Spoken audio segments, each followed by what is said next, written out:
My lady, would you like to crust a move? Oh, I don't know, DiGiorno for cheese stuffed crust. Don't worry, my moves won't be too saucy. But the dance will be on like Parmesan. Oh, DiGiorno for cheese stuffed crust. You're the pepperoni one for me. Today I will be reviewing DiGiorno's 4 cheese stuffed crust. I think I reviewed the 4 cheese, but this will be a review of the stuffed crust version, which I figure is probably basically the exact same thing. 650 calories, which is a large amount for a microwave meal, but DiGiorno pizzas are pretty good size, at least for a microwave meal, so not too bad. 54% for your daily sodium and 75% for daily saturated fat. 30 grams of protein though, so not bad on the protein. Everything else is kind of not the healthiest, but I don't know that people think of health food when they think of microwave pizza. 29 grams of fat, 70 mg cholesterol, 1,250 mg sodium, 67 grams for carbs. It's got a lot of calcium too. Probably all the cheese. Okay, the instructions. We will not be oven baking this because microwave. And it's the standard DiGiorno's thing where you use the box as sort of a stand, fold the carts, the whole thing around, do the origami, get your little stand, and then you microwave on high. For me, with the greater than 1,100 watt microwave, 3 minutes. Yeah, they have a bunch of other options, but I have greater, so 3 minutes, actually pretty fast. Now, if I recall correctly, actually getting the stand was a huge pain. This is really annoying. Oh, we almost got it. Wait a second. I think I tore something I wasn't supposed to tear. Oh, I don't think I was supposed to tear this. Well, we're doing this the easy way of instead of doing the whole bendy thing, we're just gonna plop it on top here and be done with it like that. This is what the pizza looks like. It's pretty alright. I think it does look a little chonkier. Like, the crust is thicker, which is to be expected. Yeah, I'll go cook this up and be right back. I have returned. This is the pizza. I gotta be very careful not to spill it. Oh, it's very hot. It looks pretty decent. It's kind of small.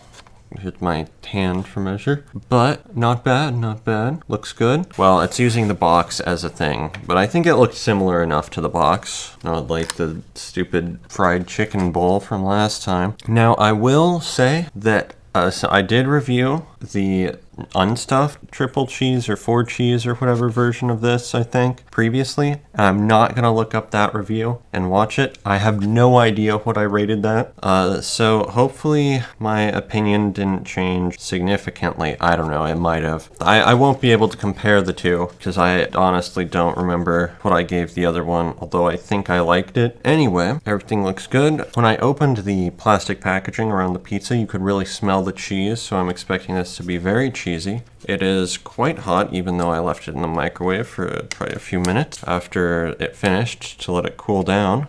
It has kind of a weird structure where, I don't know how well you can see it, where the outside, it kind of caved in on the center and is thick on the outside, which I guess is kind of to be expected with stuffed crust. Alright, it's almost like, looks like a flattened pizza donut. Okay, without further ado, let's have a taste.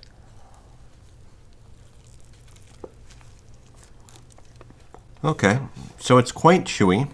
It is very hot. I'm trying to get a good look at the cheese here, but honestly, I don't see the cheese in the crust. Oh, maybe there actually is more cheese than I guess that is cheese. Is that cheese? That is. All right, it's just white-ish, so it kind of blends in. It's kind of chewy, and you can definitely tell the cheese is there. You can taste the sauce a little bit. It adds this almost, I don't know, tangy maybe? I don't know that that's the right word. It adds a little bit of flavor to it, but the bulk of the flavor is the cheese and the crust, and I think the crust is pretty decent pizza crust. I think the pizza overall still a little worse than ordering pizza from a pizza place, but it's pretty good overall. I will say that the cheese in the crust, I'm gonna have just a little bit of just try to get just crust and cheese. Like, there's a little bit of cheese I think that orange stuff isn't actually cheese, it's like kind of cooked crust. There really doesn't seem to be that much cheese in the crust.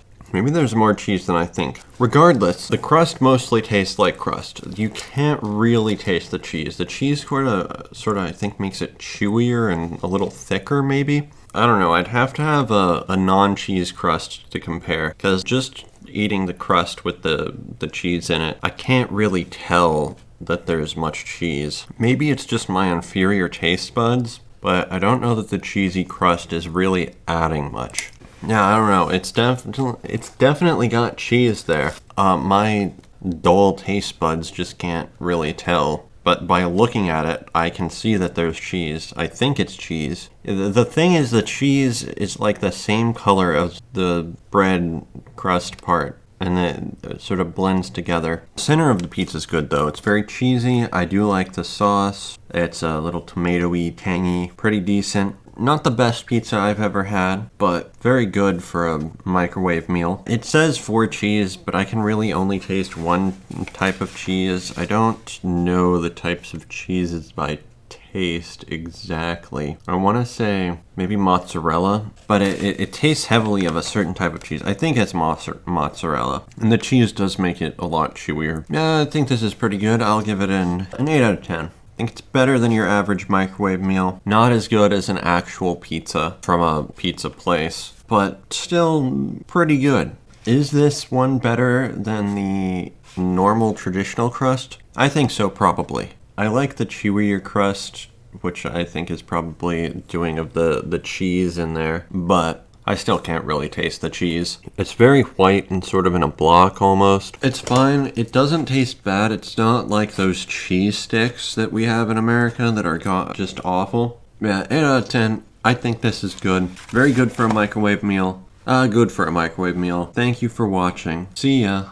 Welcome to the outro. In this outro, I wanted to just show you guys some of my YouTube statistics in case any of you are interested. Be sure to like, comment, and subscribe, all that, to see the numbers go up, whatever. Let's start off here. So this is general view. We're just going to do total because it's easier this way. And let's go to 365 days because this is what happens if I do lifetime and it's not super useful. So 365 days. You can see sort of by views. I've slowly been growing over the past year. If I go to watch time, you can more clearly see it. And then if I switch to weekly instead of daily, you can really see the difference there. So that growth has been pretty neat. Switching gears here over to the overview section, my top videos in this period have actually been well, not super, but kind of old videos in September of last year. So it's not even the most recent videos I've posted that are bringing in the majority of views and watch time, which is quite interesting. I assume that's probably standard for a review style channel when you're not reviewing something as it comes out, like a video game or something. Now, if we go over here, you can see where my traffic comes from. Most of it's from YouTube search, and a big chunk of the rest is external, which I believe is mostly Google search, and the rest is from browse features and stuff, which I think is just subscriber stuff. Over here, you can see stuff about my subscriber base. We got 73%